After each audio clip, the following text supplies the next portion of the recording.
محمد خان اپنے بارے میں لکھتے ہیں کہ میں حکومت کے ایک اہم ادارے میں ملازم ہوں اور اس ادارے میں ملازم ہونے کی وجہ سے میری پانچوں انگلیاں گھی میں اور سر کڑاہی میں ہیں۔ 2 سال کے مختصر عرصے میں ایک شاندار کوٹھی اور عظیم رقم کا مالک بن چکا ہوں، جس میں روز بروز اضافہ ہو رہا ہے، کیونکہ جو بھی گاہک خریدتا ہے اعلیٰ احکام کے ساتھ ساتھ مجھے بھی باقاعدہ حصہ ملتا ہے، کیونکہ اگر میرے سائن نہ ہوں تو گاہک کا کام چاہے وہ قانونی ہو یا غیر قانونی ہرگز مکمل نہیں ہو سکتا۔ پھر بھی لکھتے ہیں کہ ایک بار وہ اپنے آفس میں بیٹھے تھے تو ان کے چپراسی نے آ کر ان کو بولا، سر آپ سے ایک عبداللہ نام کا شخص ملنا چاہتا ہے، اسے کہو میں ابھی مصروف ہوں، ہاں اگر وہ واپس آنے کی بجائے انتظار کرے تو آدھے گھنٹے بعد اسے میرے پاس لے آئیں۔ آدھے گھنٹے بعد اس کا ملازم پھر آ گیا، سر کیا میں عبداللہ نامی شخص کو بھیج دوں کیونکہ آدھا گھنٹہ گزر چکا ہے؟ چپراسی نے مجھے آدھے گھنٹے بعد بتایا تو میں چونک اٹھا کیونکہ میں اس کے بارے میں تو بھول ہی گیا تھا۔ ٹھیک ہے بھیج دو، مگر ٹھہرو 5 منٹ بعد بھیج دیں۔ ٹھیک ہے جناب، چپراسی نے کہا اور باہر نکل گیا۔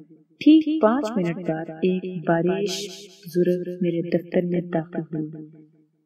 ان کے چہرے پر نور برس رہا تھا اور میں ان کے استقبال کے لیے کھڑا ہو گیا۔ آئیے جناب، آپ کا نام عبداللہ ہے؟ میں خوش اخلاقی سے بولا۔ آپ فوراً بلوا لیتا، مگر میں اپنے کام میں بہت زیادہ مصروف تھا، انصار کی زحمت اٹھانا پڑی۔ میں نے وضاحت کرتے ہوئے کہا، کوئی بات نہیں بیٹے۔ عبداللہ بہت ہی پیار سے بولے، مجھے آپ سے ایک چھوٹا سا کام ہے۔ وہ کرسی پر بیٹھتے ہوئے فوراً ہی مطلب کی بات پر آ گئے۔ جی فرمائیے محترم بزرگ۔ جواب میں انہوں نے اپنی جیب سے کچھ کاغذات نکالے اور میری جانب بڑھا دیا، پھر اپنا کام بتانے لگے۔ ان کا کام، جسے وہ چھوٹا سا کہہ رہے تھے، کم از کم 10 لاکھ روپے میرے اکاؤنٹ میں بڑھا سکتا تھا۔ دیکھیے بزرگ، یہ کام کروانے کے لیے آپ کو 10 میں اپنی بات بیان کرنے ہی جا رہا تھا کہ بزرگ میری بات کاٹ کر بولے، دیکھو بیٹے، مجھے بھی کوئی جلدی نہیں ہے، میں 10 تاریخ کو دوبارہ آ جاؤں گا۔ یہ کہہ کر وہ کھڑے ہو گئے اور باہر جانے کے لیے بولے۔ ٹھہریے، انہیں غلط فہمی ہوئی تھی اور میں نے ان کی غلط فہمی دور کرنے کے لیے انہیں پکارا، مگر اسی وقت ایمرجنسی فون کی گھنٹی بجی تھی۔ ادھر بزرگ شاید میری بات سن نہ سکے اور مجھے فون کی طرف متوجہ ہونا پڑا۔ وہ 10 تاریخ کو میرے سامنے تھے۔ سنائیں بیٹے، جو کاغذات میں آپ کو دے کر گیا تھا، کیا وہ آپ نے اوکے کر دیے؟ انہوں نے کہا، دیکھیں آپ کا کام تو اس دن بھی ہو سکتا تھا، مگر آپ میری بات کا غلط مطلب لیتے ہوئے چلے گئے تھے۔ میں نے تھوڑا سا آگے ہو کر جھکتے ہوئے ان کو کہا، کیا مطلب؟ وضاحت کریں۔ وہ پریشان ہو گئے۔ جی ہاں جناب، میں وضاحت کرنے ہی لگا۔ یہ کہہ کر میں اپنے ذہن میں وہ الفاظ دہرائے جو میں نے ان کو بولنے تھے۔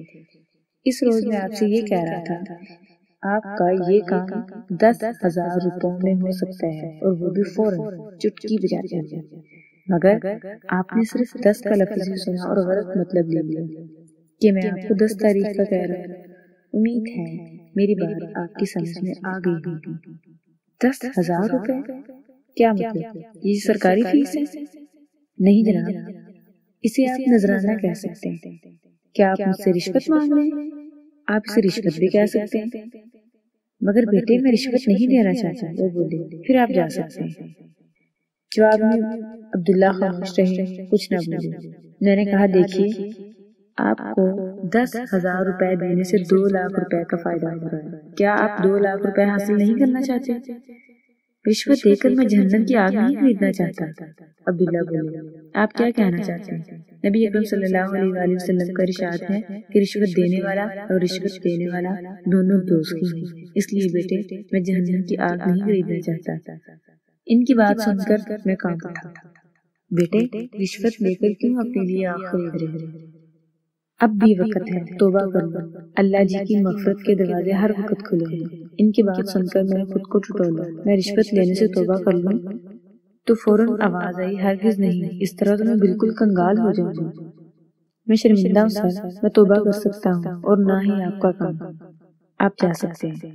تو تم راہ راست پر نہیں ہے۔ میں سمجھتا تھا کہ شاید تمہاری عقل میں بات آ جائے گی۔ اب میں مجبور ہوں۔ یہ کہہ کر بزرگ عبداللہ نے تالی بجائی اور میرے دفتر کا دروازہ کھلا۔ فوراً 2 پولیس والے اندر داخل ہوئے۔ انسپکٹر صاحب، اس کرپٹ اور راشی شخص کو فوراً گرفتار کر لیں، اور ہاں، یہ ٹیپ ریکارڈر بھی ہے میرے پاس۔ تمام گفتگو اس ٹیپ ریکارڈر میں ریکارڈ ہو چکی ہے۔ امید ہے یہ ثبوت کافی ہوگا۔ بزرگ عبداللہ نے جیب سے ایک ٹیپ ریکارڈر انسپکٹر کے حوالے کرتے ہوئے کہا۔ انسپکٹر نے فوراً میرے ہاتھوں پر ہتھکڑیاں ڈال دیں۔ آپ کون ہیں؟ میں نے بزرگ سے پوچھا۔ جواب میں انہوں نے جیب سے ایک کارڈ نکالا اور میری جانب بڑھا دیا۔ کارڈ دیکھ کر میں حیرت سے اچھل پڑا، کیونکہ وہ میرے ہی محکمے میں ایک اعلیٰ افسر تھے۔ میں نے اس محکمے کو رشوت خوروں سے صاف کرنے کا وعدہ کر لیا ہے۔ تم 15ویں شخص ہو جو گناہ گار ثابت ہو چکے ہو۔ انشاءاللہ ایک روز ہمارا یہ محکمہ رشوت خوروں سے پاک ہو جائے گا۔ اور میں حیرت سے ان کی شکل دیکھ رہا تھا، جیسے ان کے سر پر سینگ اٹھ آئے ہیں۔